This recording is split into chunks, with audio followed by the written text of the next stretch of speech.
Muy bien, señores, estamos de vuelta aquí en Brújula, Política para no dormir. ¿Quién será el invitado de la noche? Acá lo tienen. Pablo Cosiner, diputado nacional, presidente del bloque de Alternativa Federal en el Congreso de la Nación. Y tenemos una charla en este cuento. ¿Cómo va? Muy buenas noches, Jorge. Muchas gracias por la invitación. ¿Le asusta lo que dije? No, creo que fue más o menos un diseño y un relato de la realidad actual, ¿no? ¿Hace cuánto que está en política usted? Desde los 18 años. Perdón. 19. 19. ¿Y tiene hoy? 54. 54. Y mi edad. A ver, hacemos un plano al doctor Cosiner. Quiero que la gente lo vea bien. Eso, ahí está. Estamos los dos. No sé cuál de los dos está mejor, ¿no? Pero vos, seguramente vos. ¿Mucho trabajo en la política? Mucho empeño. Yo tengo la particularidad que decidí hacer política por una vocación de hacer política, ¿no? Porque, digo, a la política puedes ingresar de dos maneras. Si tenés vocación de hacer política, lo que implica no estar atado a un cargo público para hacer. De hecho, yo empecé a los 19, recién pasado largo los 30 y pico. Iba a entregar folletos, ¿qué hacía a los 19? A los 19 años no estaba tercerizada la actividad política territorial como por ahí ahora vos ves los equipos de pintada ahí. Vos empezabas y trabajabas desde colaborar en un barrio, pintar las paredes, preparar el engrudo. ¿Y hacía eso usted? Sí, por supuesto. Por supuesto. ¿Y por qué lo hacía? ¿Por vocación? Porque ¿Por me encantaba necesidad? la política. No, porque me encantaba. Porque en ese momento el compromiso de la política implicaba toda una carrera. ¿Sabe por qué le puedo tutear? Porque sí, lo conocemos no hace problema. mucho tiempo. Hay muchos chicos, casi 1.700.000 que van a votar ahora. Sí. A mí me encanta que la gente joven se involucre, que las generaciones nuevas empiecen a adquirir esa responsabilidad y empiecen a participar también. Pero también era otra realidad. A ver. A mí me tocó pertenecer a la generación donde explotó la democracia nuevamente después del proceso militar. Entonces había mucha ilusión en lo que la democracia podía dar. Hoy, vamos a ser sinceros, hay mucha desilusión. ¿Pero qué de pasó, la situación. Pablo? A ver, y pasó un que hombre tan experimentado como Pablo Cosiner, yo quiero que me diga, ¿por qué? A ver, acordate una cosa, a ver, pásame la cámara, mírame bien, mírame, no, haceme el primer plano, porque esto quiero decírselo a la gente. ¿Qué hicimos del 83 a esta parte? Acordate que el 83 asumió un hombre como Raúl Alfonsín. Yo me acuerdo, había una plaza llena de gente, 1 millón de personas, todo el mundo iba con el espíritu ciudadano de recuperar la democracia. Y un Alfonsín que te decía, con la democracia se cura, se educa y no sé cuántas cosas más.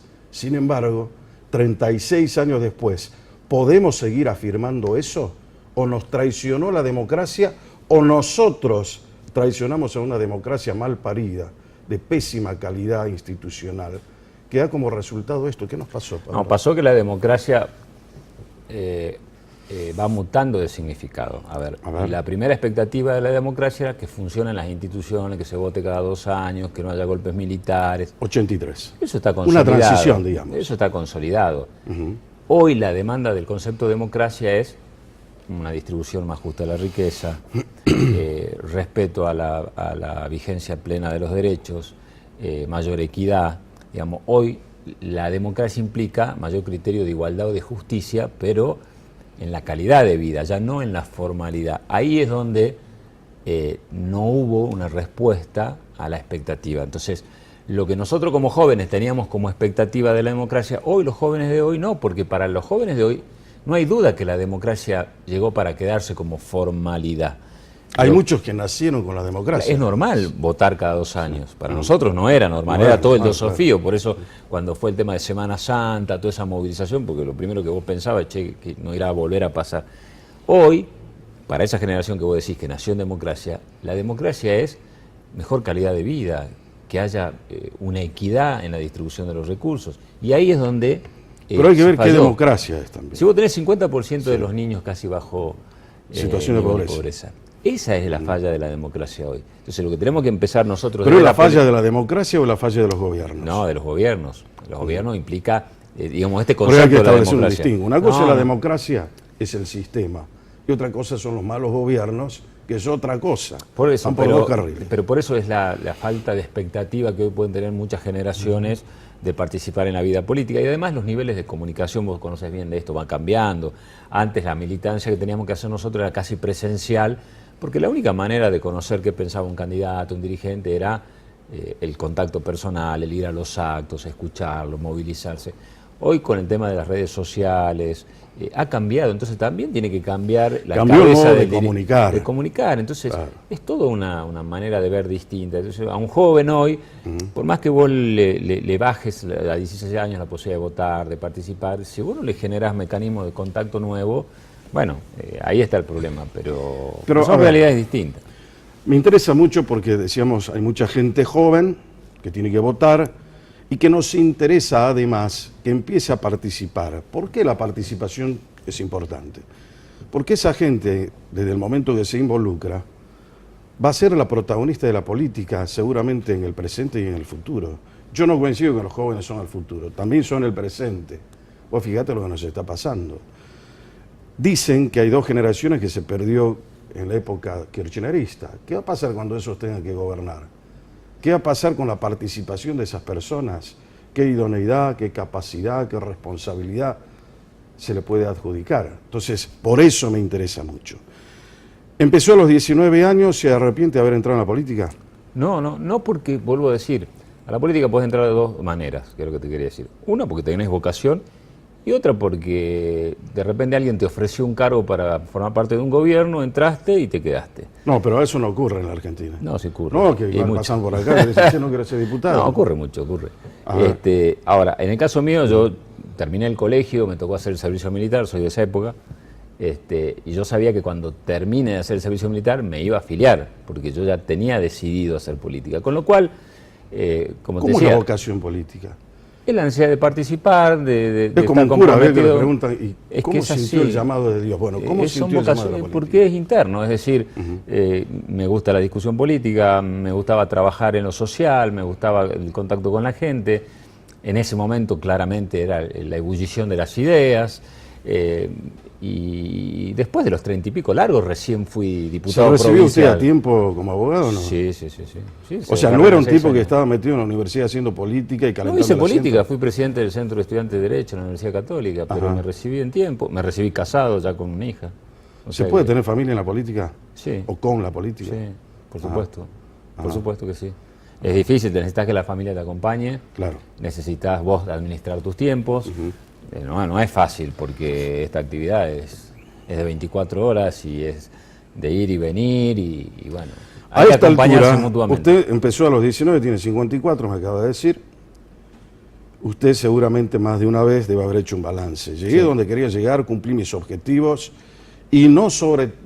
Porque una cosa son los objetivos de Cosiner persona, pero otra cosa son los que nosotros como ciudadanos conseguimos a través de Cosiner, de su representatividad, de su actuación hoy en el Parlamento, que no es una cosa menor. Le ha tocado ser ministro. ¿Qué otros cargos desempeñó?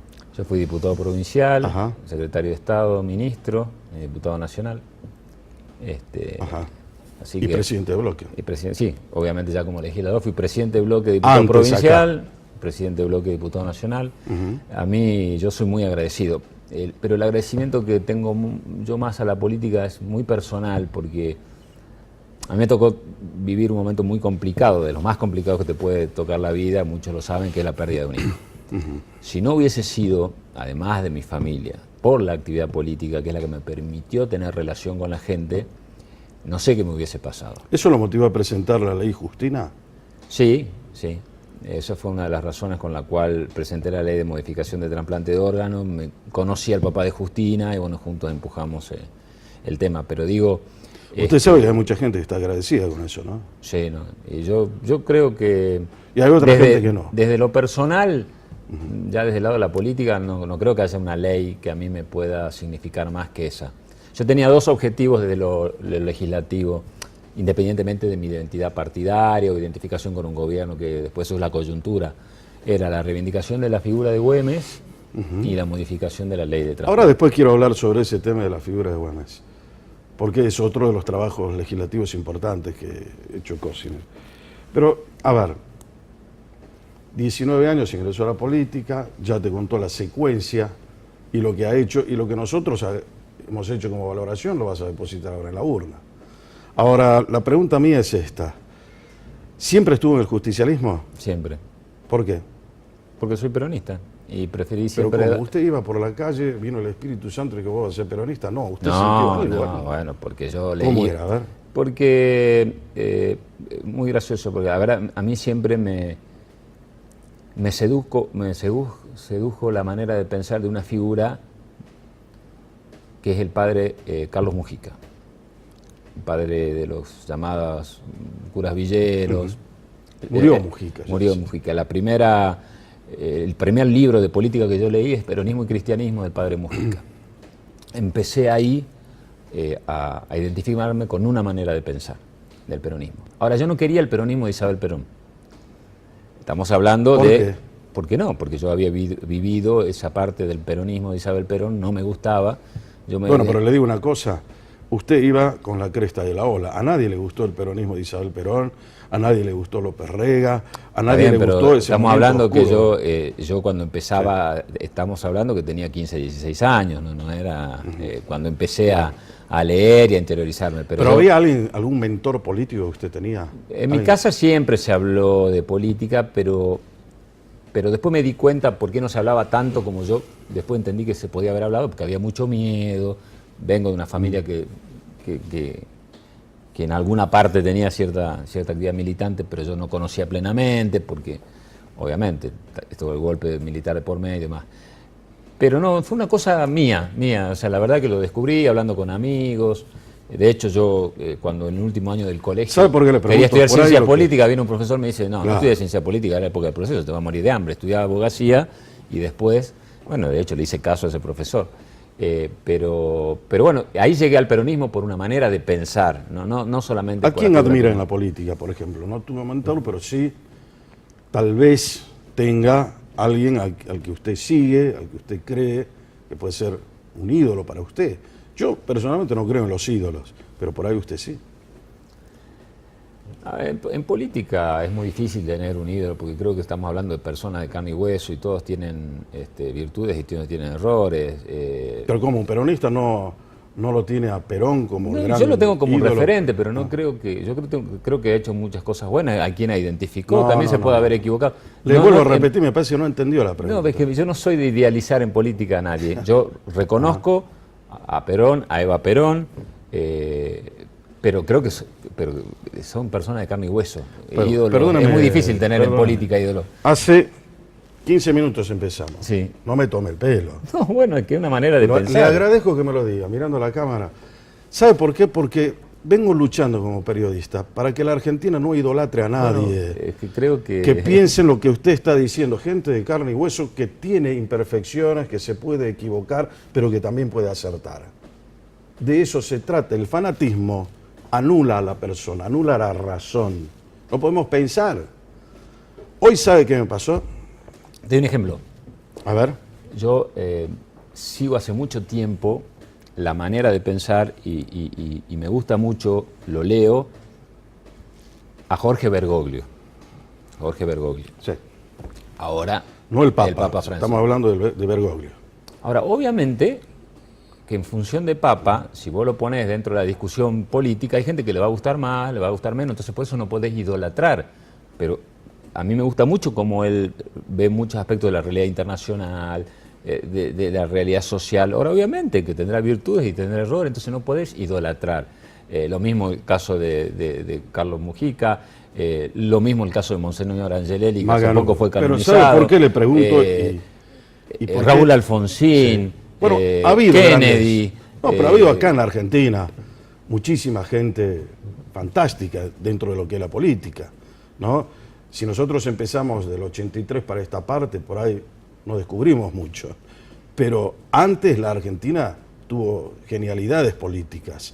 Ahora bien, yo le pregunto porque en definitiva a mí me interesa ver, primero le pregunté la vocación política, Ahora le pregunto si tiene ídolos, me dice que no.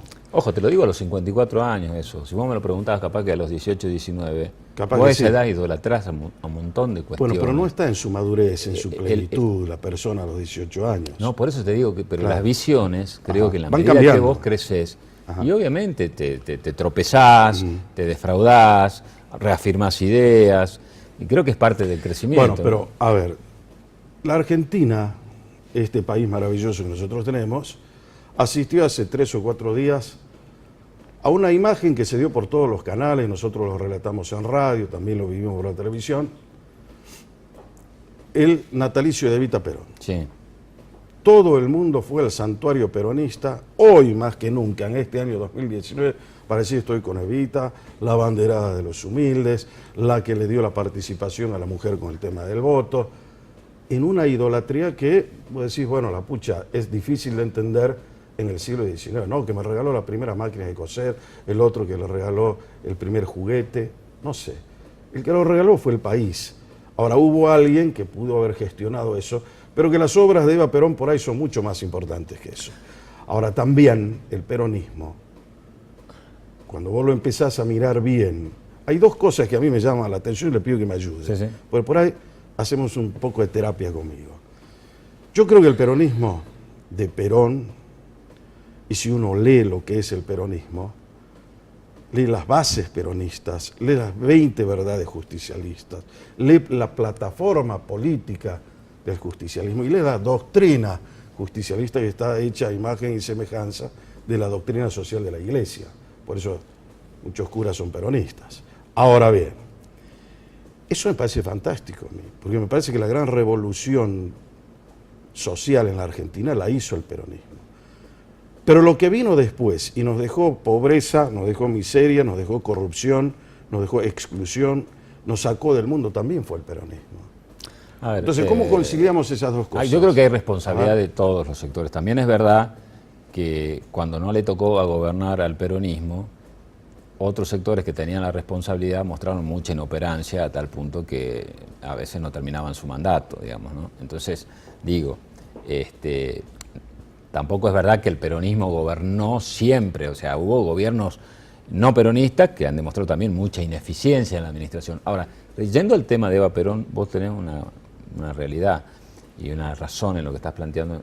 A mí me preguntaban estos días qué reflexión se podía hacer a los 100 años de Eva Perón. Y yo digo esto que hablábamos hace un rato, un país que tiene 50% de los niños bajo nivel de pobreza, más que hacer homenajes a Eva Perón, tendría que empezar a preocuparse cómo hace para concretar que los postulados de Eva Perón se cumplan. Yo creo, yo creo que llegó el momento realmente de hacer una profunda autocrítica, asumir errores, asumir el problema de que, como vos decías, uno puede entender que la persona que recibió la primera máquina de coser, que ya tuvo no quedan ahora, que tuvo la se oportunidad murieron todas. de educarse en los hogares escuela, que tuvo la posibilidad de acceder al voto femenino, tenga una identificación porque lo vivió. Ahora, el que no lo vivió y que se identifica con una manera de pensar, tenemos la obligación de cumplir esos postulados. No podemos seguir diciendo... Y de evolucionar políticamente. O sea, no puedo quedarme yo con las tres cuestiones. No. Tres premisas justicialistas, la justicia social, la soberanía económica, la independencia. No podemos quedarnos solamente pero vos con eso. fíjate, ¿cómo será que el país ha evolucionado mucho? Sí. Que muchos de esos preceptos, sacalos, si los dijo Eva Perón o Perón o quien fuese. Porque son asimilables a cualquier gobierno. Todavía son cosas pendientes. Si vos hablás de la justicia social, que es la justa distribución de la riqueza, pendiente. Si hablas de independencia económica, que tiene que ver un país que tenga recontra pendiente. Y la soberanía política, bueno, vos decís, está bien, el país hoy no tiene incidencias externas en sus decisiones políticas, y no sé, ¿no? Entonces, pero bueno, sí creo que claramente hay que adaptarse a una nueva realidad. Hoy, el país, desde el punto de vista de la ubicación internacional de la época de Perón y Eva Perón, posguerra, necesidad de demanda de alimentos en muchos lugares del mundo, necesidad de desarrollo industrial, algunas cosas se parecen y otra es distinto, es muy distinto. Pero yo se lo planteo a usted, porque usted en definitiva no es don nadie. Usted es un hombre que puede llevar eso que me está diciendo acá a modo de autocrítica, que es lo que nosotros pedimos. Un poco de autocrítica, de sensatez y sobre todo de decir, bueno, alguna vez quiero decir la verdad, de autenticidad. Usted, más allá de los cargos, es un hombre importante dentro del justicialismo. Comanda hoy un bloque importante en el Congreso de la Nación. Ha sido, y seguramente lo van a reelegir ahora dentro de poco, como presidente del Congreso justicialista de acá de Salta. Hay que llevar esa voz, decirle, muchachos, cambiemos, empecemos a evolucionar como partido. Evita y Perón ya se murieron, estamos nosotros. Ahora nosotros liquidamos al partido, Bueno, porque lo hemos hecho poco creíble, lo hemos hecho un refugio de ladrones en muchos casos. Fíjese lo que nos pasó a nosotros, la traición que sintió el pueblo argentino con los gobiernos peronistas de este último tiempo. Fracasó el kirchnerismo, fracasó el dualdismo, fracasó el menemismo. Yo creo que hay etapas, y eso uno... Menem tuvo dos etapas. Tuvo una etapa donde fue reafirmado y reelecto, y creo que una etapa de estabilización económica. Sí, pero en esa primera etapa el señor puso el 1 a 1, bueno, la famosa ley. ¿El problema cuál fue? Es no ser capaz de ir midiendo los tiempos y saber que ese proceso de dolarización o de 1 a 1 requería ir saliendo paulatinamente porque el mundo estaba cambiando. Entonces, lo que fue bueno en la primera etapa terminó siendo malo. Duhalde creo que hay que reconocerlo como una transición, claramente, que permitió salir de la explosión que tenía el 2001, generó una estabilidad de vuelta económicamente y pasa a Néstor Kirchner, que yo digo, una cosa es el primer gobierno de Néstor Kirchner, otra cosa es el primer mandato de Cristina y otra cosa el último. Creo que hubo en el gobierno de los Kirchner cuestiones que tienen que ver con profundos avances sociales que creo que hacían falta.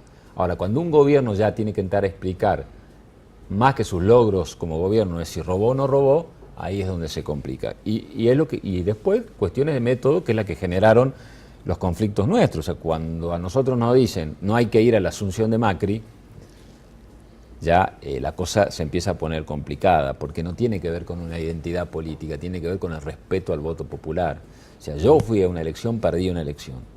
Por más diferencia que tenga con vos, claro, si vos la ganaste, yo no puedo vulnerar la voluntad de los argentinos. De todos estos peronistas que usted conoce y que los ve a diario, porque no son solamente provinciales, no son solamente de Salta, como es Cosiner, sino también a nivel nacional, porque actúa en un escenario nacional, ¿cuál es el más evolucionado políticamente, el que ha generado, digamos, ideas nuevas y que tal vez quiera una transformación? Mirá la palabra que estoy escuchando, ¿no? O estoy diciendo.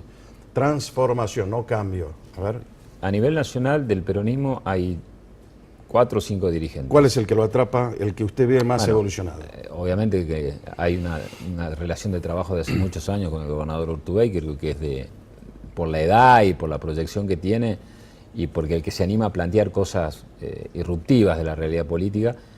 Está él, está Juan Schiaretti. ¿En el caso de Urtubey usted lo dice por compromiso o porque cree que es así? No, porque estoy convencido que es así, porque es la persona que hoy se anima a decir yo quiero un país donde el presidente tenga menos poder y donde tenga un jefe de gabinete que permita hacer la política de consenso o coalición que hace falta en la Argentina y que me lo ponga el Congreso, y lo quiero al Congreso corresponsable. Y creo que a partir de ahí, y voy a ser presidente por 4 años nada más y después me voy a ir a mi casa. Pero a ver, Urtubey me lo dijo lo mismo cuando iba a ser gobernador. Me dijo, acá voy a gobernar 4 años y después me voy. Y se quedó 2. Bueno, es una charla conmigo, no la tuvo, pero... pero no lo escuchó nunca Urtubey decir eso. Cuando él era candidato a gobernador decía eso. Bueno, yo no estaba. Yo iba a hacer un solo periodo, se iba a quedar 4 años y se quedó 12. Bueno, yo creo que él ha entendido ahora que él no puede convocar a que las otras fuerzas políticas colaboren con alguien que las otras fuerzas políticas lo ven como un adversario permanente. Entonces yo digo, si yo digo me quedo 4 años, ¿no es cierto?, y soy un presidente de transición, sí puedo hacer una mesa de acuerdo político. Pero después está Juan Schiaretti, está el gobernador de Entre Ríos, Bordet, Pichetto por ahí no está identificado. Bueno, de otra alternativa, digo. Claro, Pichetto por ahí no está identificado como el hombre que puede generar algunas cuestiones nuevas. Pero sí es una persona con la cual me ha tocado a mí trabajar en el armado de este espacio político en estos últimos 3 meses. Pichetto lo veo un hombre muy equilibrado. Es que también se ha dado cuenta, o no es que se ha dado cuenta, a ver, quienes tenemos la responsabilidad de gestionar y tenemos bajo nuestras espaldas la responsabilidad de sí dar respuestas, no es que vamos al Congreso, damos un discurso y nos vamos a nuestra casa. Él está vinculado con los gobernadores, de la misma manera que estoy vinculado yo como presidente de bloque. Sabemos que no se puede tirar de la cuerda hasta cortarla, porque cuando se corta, se rompe todo. Y cuando se rompe todo, el que paga el pato de esa ruptura son los sectores que menos tienen. Seguro, Los claro. que tienen espalda aguantan el fracaso de cualquier gobierno. Y además les importa Y en muchos casos. exactamente. Entonces, el fracaso. Pichetto sabe, como sé yo también, porque dialogamos con los gobernadores, es que vos podés ser una oposición fuerte, dura, que diga las cosas, que no, pero llega un momento donde tenés que garantizar gobernabilidad, porque este país no da más para un fracaso institucional. El gobierno puede fracasar desde lo económico, ahora deberá ser porque se equivocó, no porque viene una oposición y le tira todo encima para que este gobierno No, fracase. desde luego, me parece Entonces, que esa es la posición. muchos no nos entendieron esa postura, muchos nos Después criticaron. vamos a llegar a eso, porque hay que establecer distingos para que vos lo puedas entender. Es tan rápida la política en la Argentina, tan difusa. Hay gente que salta de un lugar a otro, se pone acá. Yo lo veía, por ejemplo, en la presentación del libro a Felipe Solá. Hace 2 años Felipe Solá estaba en contra de Cristina y en todos los programas políticos en contra de Cristina. Hoy el tipo sentadito ahí, persignándose frente a Cristina. Por eso te digo, eso que la gente cómo lo ve. Por eso es importante. Ahora el justicialismo como partido político tiene un gran desafío frente a la sociedad que no es gobernar. Pues yo no sé si le van a dar esa posibilidad otra vez al justicialismo, por lo menos ahora. La reconciliación social del justicialismo con el independiente, con el elector independiente, con la gente que no creyó nunca en el justicialismo, pero que eventualmente si hace buena letra, si tiene buena conducta, podría llegar a hacerlo. El gran desafío es ético, es de moralidad, es evitar los saltimbanquis, es proyectar un país estratégico, pero con transparencia, con ética y con moralidad pública. Si es esa la transformación que hace el justicialismo, por ahí termina reconciliándose con la gente. Mira, la primera... Me la Sí, cómo no. contesto en un minuto, Dale, porque dale. después quiero hablar de un tema que es muy importante. Quiero que usted me diga, con la sinceridad que le reconozco, ¿qué es Alternativa Federal en esta polarización infame que vivimos los argentinos hoy? ¿Estamos de acuerdo? Sí, cómo no. La pausa en un minuto, estoy de vuelta, no me dejes.